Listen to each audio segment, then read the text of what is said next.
I almost threw it away without looking.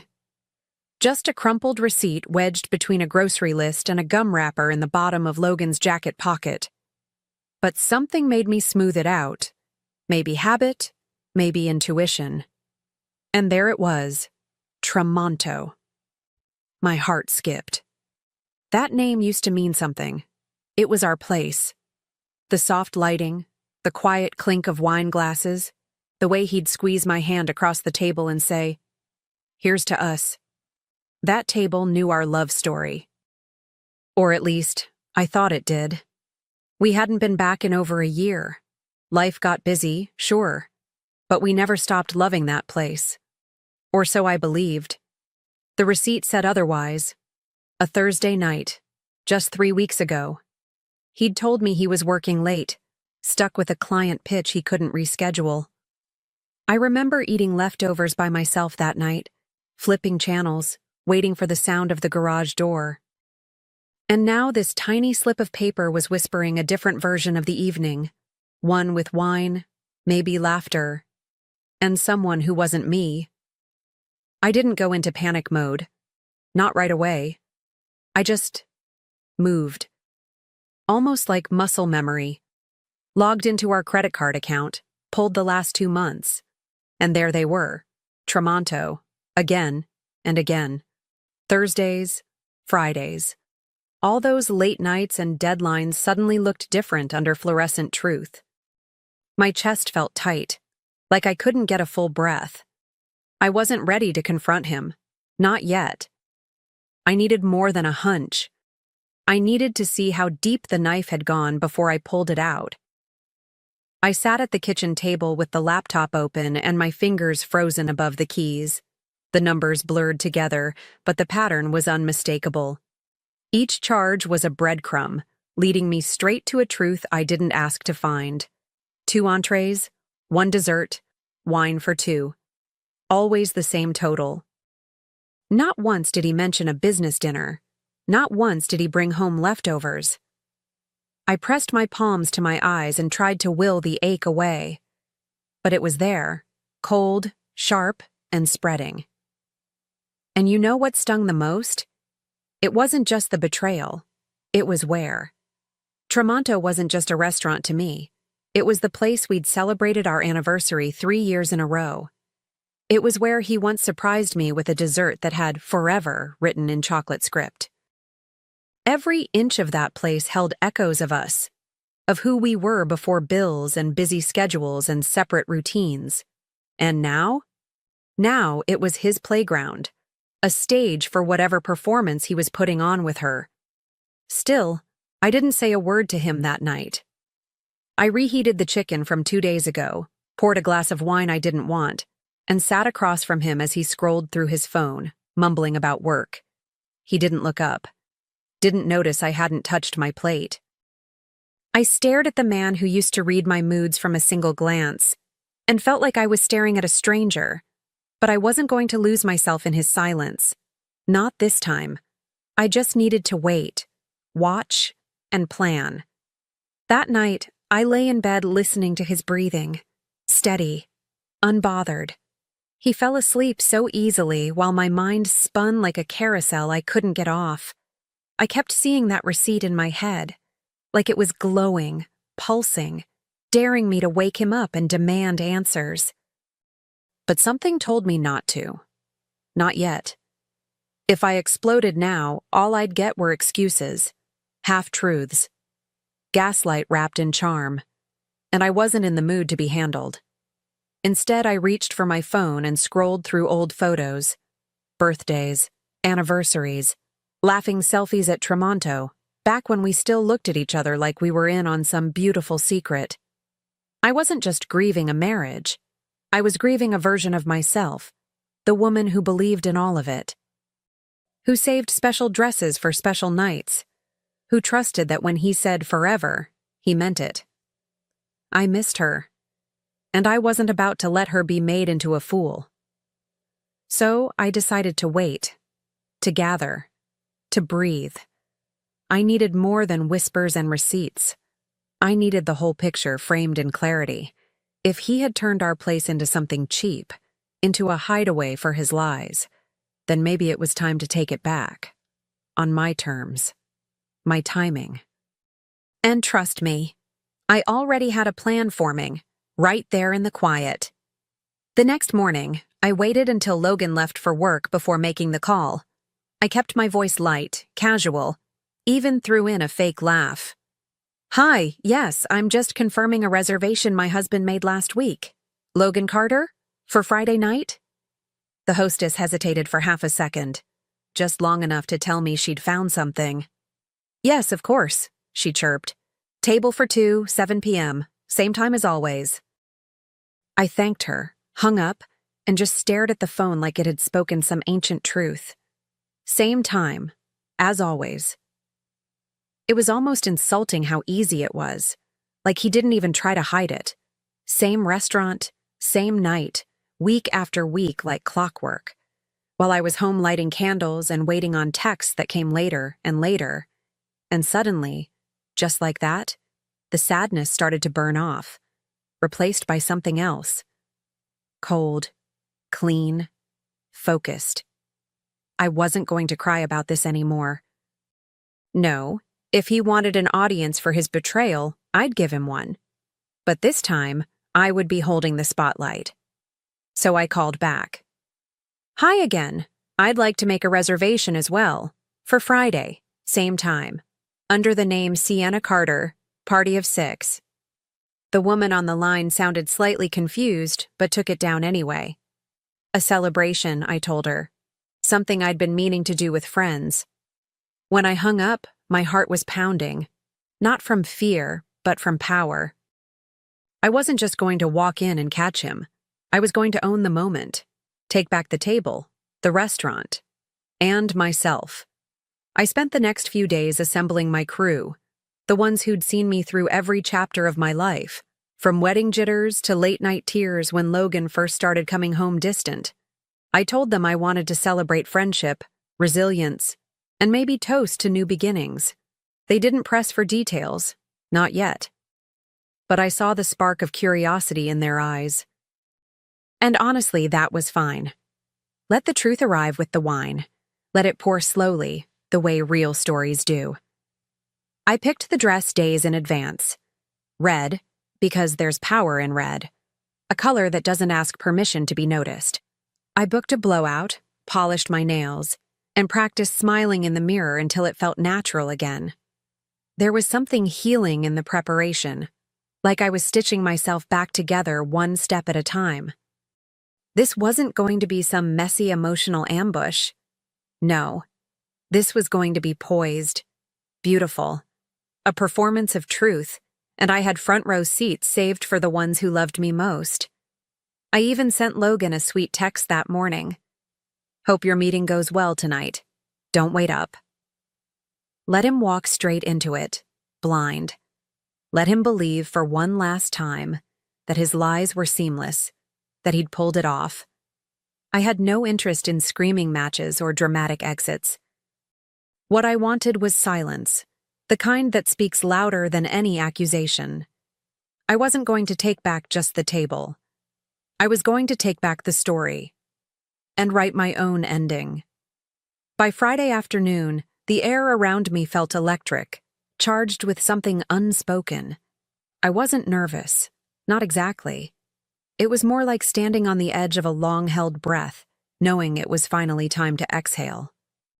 My friends texted me excitedly about outfits and rides, thinking this was just some overdue girls' night, and in a way, it was.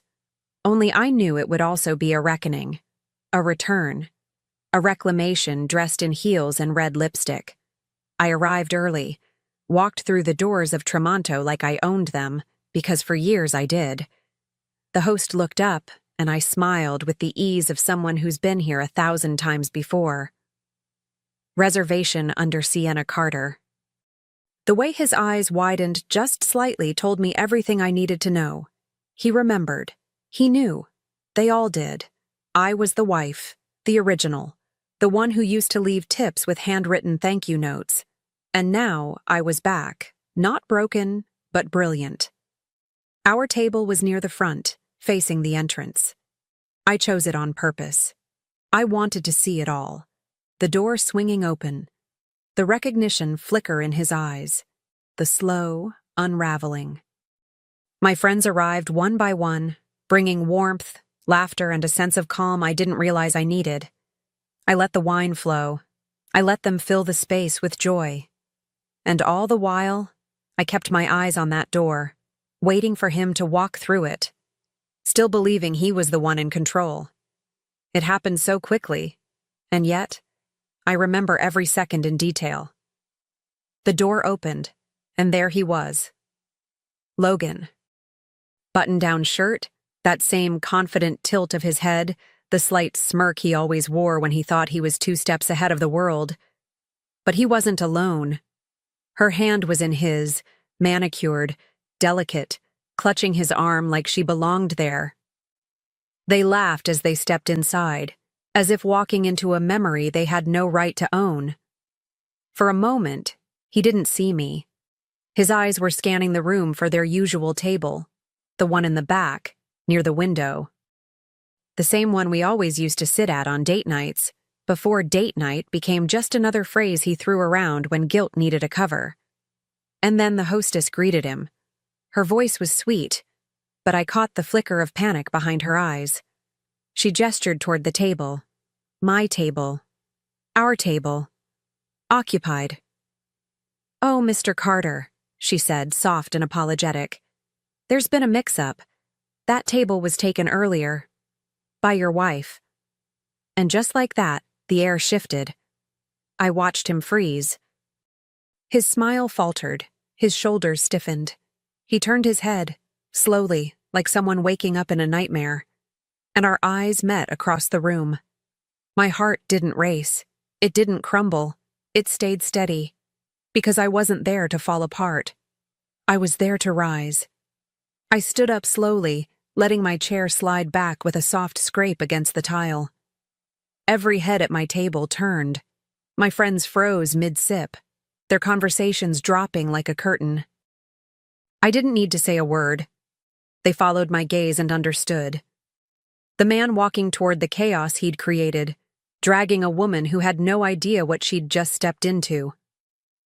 I picked up my glass, smoothed the fabric of my dress, and took one slow breath. Then I began to walk.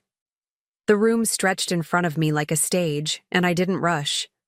I wanted him to feel every second of it, every eye that would turn toward him, every whisper beginning to stir in the corners. He stood there stiffly, still clutching her hand like it could anchor him. But nothing could. Not tonight. She blinked at me, confused, uncertain. I almost felt sorry for her. Almost. But then I remembered how many nights she must have sat in my booth, sipping my wine, soaking in the lie he fed her. And when I reached them, I smiled. Not a cruel smile, not bitter, just knowing. I looked at him, and his face said everything his mouth couldn't. Guilt, panic, regret. I lifted my glass slightly like offering a toast. Not to him, to the end. "I see you're still ordering the usual," I said calmly, my voice steady and clear. "Funny. I used to think this place was sacred, but I guess to you, it was just convenient." She tried to speak first, the woman beside him, but her voice caught in her throat. Maybe she expected me to scream. Maybe she was bracing for some messy theatrical scene. But I wasn't there to give them drama. I was there to give them clarity. I looked at her. Really looked. Younger, sure. Pretty in that polished, curated way. But she didn't look confident. Not now. She looked like someone realizing they'd stepped into the middle of a story they didn't fully understand. The hostess stood off to the side, awkward and flustered, clutching the menu like a shield. I gave her a gentle nod and said, "It's all right. I have a table already." Then I turned back to him. "You know," I added, "when you said you were working late all those nights, I believed you. I really did. And all this time, you were just rehearsing lies under candlelight." I watched his throat move as he swallowed hard. He opened his mouth, but I held up a hand. No, don't. This isn't your moment. I pivoted, heels clicking against the tile, and walked back to my table, the one filled with laughter, with women who'd stood by me through decades of real life. They didn't clap. They didn't cheer. But when I sat back down, they lifted their glasses. So, I did the same. I turned toward the entrance, still holding my glass, and raised it. Not to him, not to her, but to the truth finally standing upright. And just like that, I was ready for the next course. I didn't rush. I let him stew in the silence, the kind that hums with heat, where every eye in the room is pretending not to stare. He was still standing there, slack-jawed, holding a woman who clearly wanted the floor to swallow her whole. I rose again, this time not to walk toward him, but to stand tall at my table. I lifted my glass, not shaking, not teary, just steady, clear, certain. To reclaiming what's mine, I said, my voice cutting through the room like a violin string. The words weren't loud. They didn't need to be. The truth has a volume of its own. This place meant something to me, I told him. It held pieces of our history. And yet you brought her here, to our booth, our table, our rituals, like they were yours to give away. I looked straight at him, and then at her. I thought maybe you just wanted something new, but now I see. You just wanted something easy, something that didn't require you to show up. She flinched when I turned to her, and I almost left it there. Almost. But some things deserve to be said out loud. You picked the crumbs, I told her, voice low and even. You didn't steal anything. You were handed what was left after he hollowed out the real thing. She blinked fast, trying to look unaffected. But I saw it, the shift, the doubt, that seed of realization planting itself. And I knew I had said enough. The rest didn't need to be shouted. The rest would echo on its own. I let the silence linger for just a moment longer, not out of cruelty, but because sometimes silence says more than 100 perfect words. I turned back to my friends who were still watching with a quiet fierceness I'll never forget. Their eyes held no pity, just pride, support, a kind of unspoken sisterhood that wrapped itself around me like armor. I walked back toward my seat, spine straight, glass still in hand, and let the air settle behind me like the closing of a book. Before I sat down, I gave them one final gift. One last truth. I raised my glass just slightly and said, to freedom, and to finding out just in time. It wasn't a toast for revenge. It was for release, for clarity, for the gift of no longer wondering. Logan still hadn't moved. His mouth opened, then closed again, like he wanted to say something but realized he'd already said too much, with actions, with lies. With every Friday night he thought I'd never question. I didn't look back again. I didn't need to. Whatever happened at that entrance, the muttered excuses, the awkward shuffle out, the unraveling of whatever fantasy they had built, that was no longer my concern. I was surrounded by people who loved me for who I really was. Not a version, not a secret. The wine was warm in my hand, the food was arriving hot, and the laughter, real laughter, began to rise around the table again. I hadn't just reclaimed a place, I'd reclaimed myself. The waitress came by moments later, eyes wide with curiosity but professional to the bone. "Would you like to order now?" she asked, almost hesitating. I smiled. Really smiled. "Yes, let's start with the bruschetta, and another bottle of the Barolo." My voice didn't shake. My appetite had returned. Not just for food, but for life. For joy. For realness. I wasn't the woman waiting by the window anymore. I was the woman rewriting her ending, one course at a time. My friends leaned in, shoulders touching mine, sharing jokes and stories like they always did. But now, everything felt lighter, brighter, like I had unclenched a part of myself that had been holding tension for years. One of them squeezed my hand beneath the table, and that tiny gesture meant more than any grand speech. I didn't need validation from anyone else in the room. The people who mattered were already at my table, and somewhere behind me, I heard the door close. Faint, final. I didn't turn. I didn't flinch. Because the only thing worth watching now was what came next, and I was finally ready to see it clearly. By the following week, the moment had already taken on a life of its own. One of my friends had filmed part of it, discreetly, respectfully. And somehow, it made its way through our circle like wildfire. I never asked her to share it, but I didn't stop her either. Wordless clips. Me standing, glass raised, him stunned silent. It wasn't a scandal. It was a reckoning, a quiet revolution wrapped in red silk. And in every comment, every message, I felt it. Women saying, "I've been there." I filed for divorce that Monday, calmly, efficiently. I handed over the receipts, the records, everything he thought I'd never find. There was no screaming, no begging, no bargaining, just paperwork and a signature. He didn't fight it. He barely even looked me in the eye. And I realized then, it was never about the other woman. It was about the fact that he thought I'd never stop waiting, that I'd stay, keep the house warm, the table set, while he fed his ego behind my back. But I was done with crumbs. I was done with waiting. A few days later, I received a handwritten card from Tremonto's owner. He remembered me. Of course he did. "The real Mrs. Carter," he wrote, with a wink in his words and a bottle of Barolo waiting for me whenever I returned. I smiled reading it. Because somewhere along the way, I stopped associating that place with pain. It had become something else entirely. A symbol of what I took back, with grace, with fire, and with witnesses. I went back to Tremonto a month later, not with hesitation, but with intention.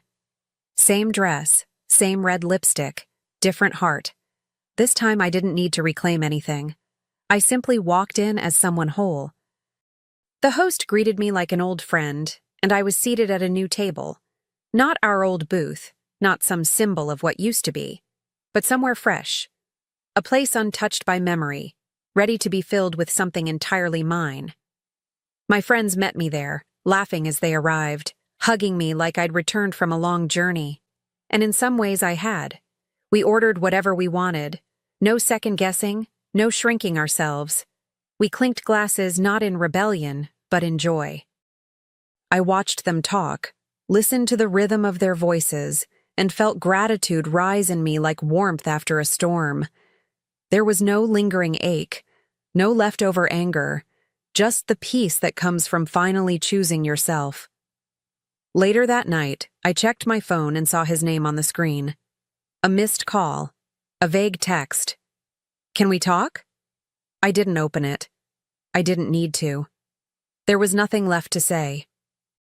Not because I hated him, but because I was no longer standing in the past, waiting for an apology that wouldn't change a thing.